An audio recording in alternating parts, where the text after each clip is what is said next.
कोण होणार महाराष्ट्रात 2029ला थलपती? विजय थलपती यांनी 108 जागेवरती आपला विजय मिळवला आणि एक हाती तामिळनाडूमध्ये सरकार स्थापन केलं. 2 दिवसाचं पोरग हे मात्र पक्ष बनवतं आणि तामिळनाडूमध्ये एक हाती सरकार आणतं. हेच भल्या नेत्यांच्या तोंडात बोट जाणारं व्यक्तिमत्व म्हणजेच विजय थलपती आहे.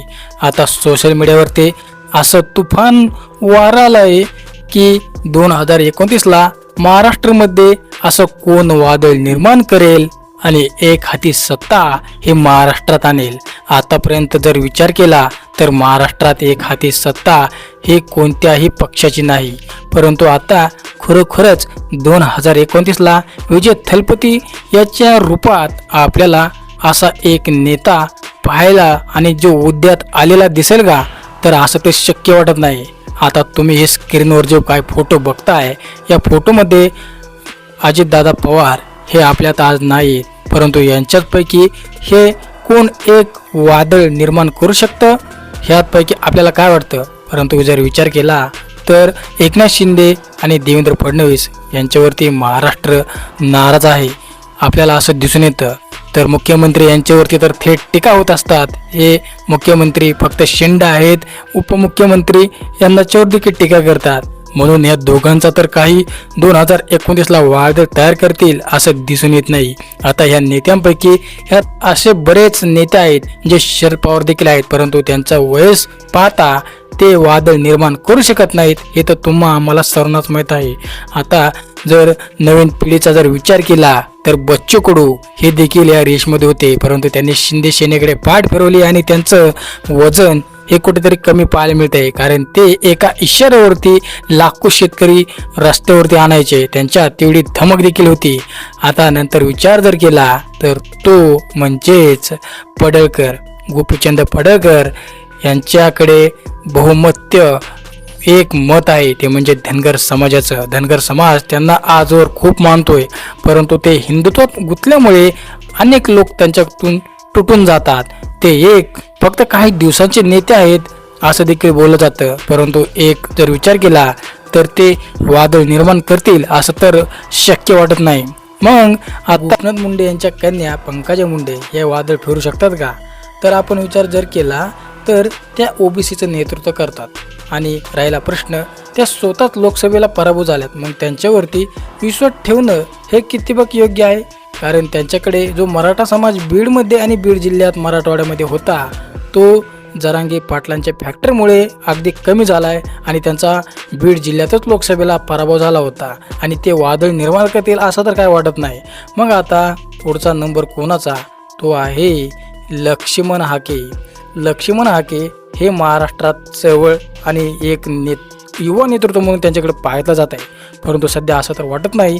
ते सर्वच ओबीसी त्यांच्यासोबत आहेत, परंतु ते जर लोक जमवतात, जेव्हा लोक जमवतात ते 50,000 लाखाच्या ताकदीने हे लोक सध्या आंदोलनात रस्त्यावरती उभा करतात, परंतु ते फक्त पैशासाठीच आपलं स्थान निर्माण करतात. ते कुठेतरी पैसे घेतात आणि त्यांची चाहूल 2029पर्यंत टिकेल असं तर काही वाटतच नाही. आता सर्वात जर मोठा विचार केला तर तो विचार म्हणजे जरांगे फॅक्टर यांचा. आता मनोज जरांगे पाटील आणि विजय थलपती यांना सोशल मीडियावरती कंपॅरिझन केलं जातं. ह्या दोघांमध्येही तेवढीच गर्दी जमवणे आणि दोघांचाही एक विचार असणे आणि दोघांमध्येही तेवढीच ताकद आता तरी दिसून येत आहे. कारण मागं जर मनोज जरांगे पाटील यांचा इतिहास बघितला तर त्यांनी 90 लाखापर्यंत एका इशाऱ्यावरती लोक जमा केली होती आणि तीच विजय थलपतीनेही तसंच तामिळनाडूमध्ये केलं होतं. आता जर तुम्ही ते विचार केला तर जरांगे पाटील यांची ताकद संपली असं म्हणताच येणार नाही. लोकसभेला देखील अशी चर्चा झाली होती, जरांगे पाटील यांची हवा संपली आणि महाराष्ट्रामध्ये भाजपाचा काय उद्रेक झाला आणि त्यांचे काय शीट हे पराभूत झाले हे तुम्ही निश्चित बघितलं असेल. जरांगे फॅक्टरमुळे जे नाही ते लोक निवडून आले आणि भाजपाला लोकसभेला चांगला दणका बसला होता. जर जरांगे पाटलांनी जर त्यांचं वादळ आणि जर असंच जर फिरवलं, जर त्यांनी असेच लाखो आणि कोटींचे जर मोर्चे काढले आणि त्यांचं जे मराठा साम्राज्य जर त्यांनी टिकवलं तर या महाराष्ट्रात मराठा समाज हा 50% देखील म्हटला जातो परंतु हे जर त्यांनी वादळ विजय थलपती यांच्यासारखं जर सुरू राहून दिलं तर मात्र नक्कीच महाराष्ट्रामध्ये 2029ला जरी एक हाती सत्ता नाही आली तर महाराष्ट्रामध्ये खूप काय गोष्टी घडू शकतात हे मात्र मनोज जरांगे येत्या काळात दाखवून देऊ शकतात.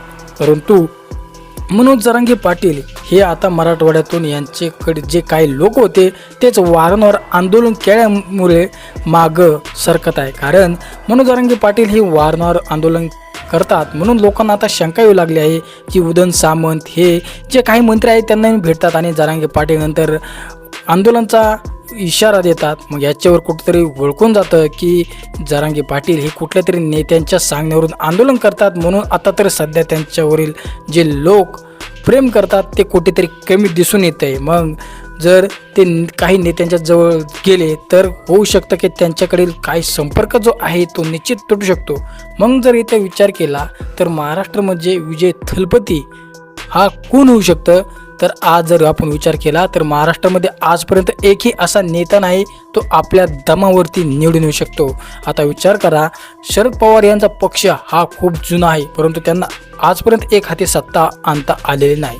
मग तुम्ही कसा विचार करू शकताय महाराष्ट्रामध्ये 2029ला कोण असा नेता तयार होऊ शकतो तो स्वतःच्या जीवावर स्वतः सरकार स्थापन करू शकतो. हे आम्हाला कमेंट सेक्शनमध्ये नक्की कळवा आणि तुमचं पर्सनल ओपिनियन काय आहे कमेंट सेक्शनमध्ये आम्हाला कळवायला विसरू नका आणि लोकसंग्रह यूट्यूब चॅनल नक्की सबस्क्राईब करा.